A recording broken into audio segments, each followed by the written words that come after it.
Welcome back to Nick Lenz's Comic Corner, Classic Legend Young Classic. This is episode number 32, 21, and Doubleshot 3115.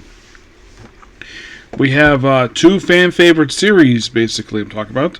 First up is the Usagi Yojimbo Saga, book number 7. And this book collects issues 117 to 138. Along with a dark and stormy night story from the Free Comic Day 2009 book, and Cut the Flam from the Usagi Yojimbo cover special number 5.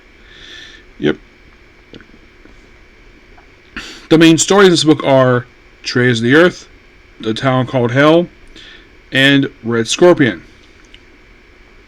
Red Scorpion is an interesting one where basically in the story you have this gang called the Red Scorpion Gang, and then we also have like this dojo master who's trying to draw into this, where basically in the core story there's Magic who hires him to rescue his son.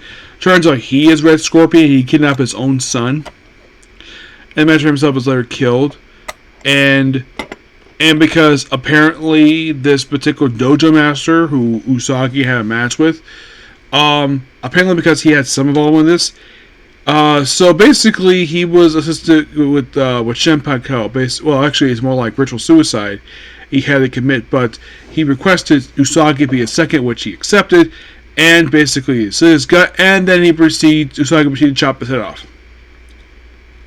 It's a traditional Japanese suicide when it comes to that one.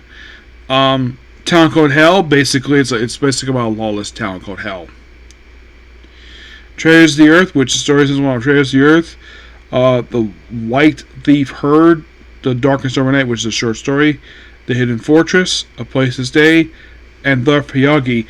This one particularly, this is basically a bit of a follow-up to Usagi's flashback origin story, where he just happens to run into an acquaintance of his when he was basically working for Lord Mafuji. That was the lord he worked for.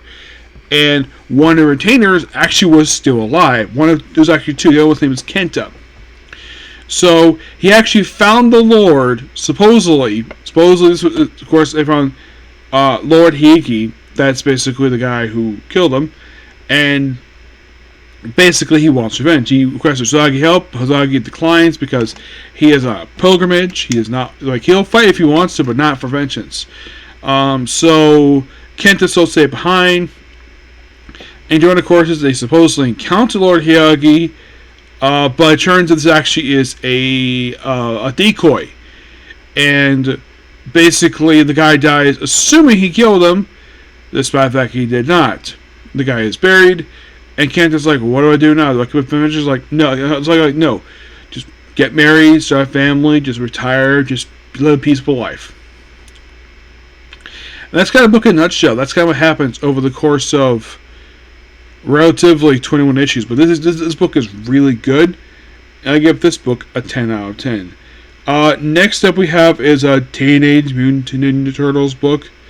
We're going to Archie Comics this one. Yes, but the trade says published by IDW. This is Teenage Mutant Ninja Turtles Adventures, Volume 1. Excuse me, which contains the first 4 issues of the Team Avengers book, published by Archie Comics, which this is the ongoing series, not the limited series, the ongoing. The limited series was 3 issues, which prelude this one. I reviewed a little bit of this book so far. I reviewed pretty much. I did look it up. Apparently, I reviewed for Team Avengers. I have reviewed volumes 11 to 16, which means I covered like the last couple years of this book already. So we just have Return of the Shredder, which takes the first 2 issues. It's called Eastman Legacy Team Turtles Adventures, which love the cover right here. In the case of this one, it's basically the 87 Turtles. It is added from scripts by Christy Marks and David Wise. So David Garcia does the artwork. It's basically the Turtles. They stop like a small group of thugs just vandalizing a store. April O'Neil, who's a reporter here, and this is basically built. This is an adaptation of an episode from the Sarah show. Really interesting here. This one. Also, for some reason, Krang is not colorized here the way he normally is in the show. Here, he's white. His suit is white. Don't know the reason for it. That's just kind of how it is here. And of course, everybody's all the hijinks. Then we have the crooked Ninja Turtle gang, which is basically people hired by the Shredder. And it lasts like the first couple issues, the Return of the Shredder storyline. And then, of course, they have Shredder Blimp here, obviously, because Shredder had Blimp in the show. So after this, we have another two-parter. By the way, see a brief appearance here by Baxter Stockman. Pre-Fly Days. Yep, and they beat the Shredder's plan. Next up is The Incredible Shrinking Turtles. This is done by Beth and Ken Mahaffey, with artwork by Ken Mahaffey. It's a quick two-parter. Basically, it's about shrinking turtles. That's kind of what it is. But that's kind of the book in a nutshell. It's lots of comedy, but really good comedy. Yep. But yeah, I'll give it roughly a 9 out of 10. Okay, so that's pretty much a particular view. Please be sure to like, comment, subscribe, turn notifications. Next up we have is another Comic Corner. Okay, next view. Bye.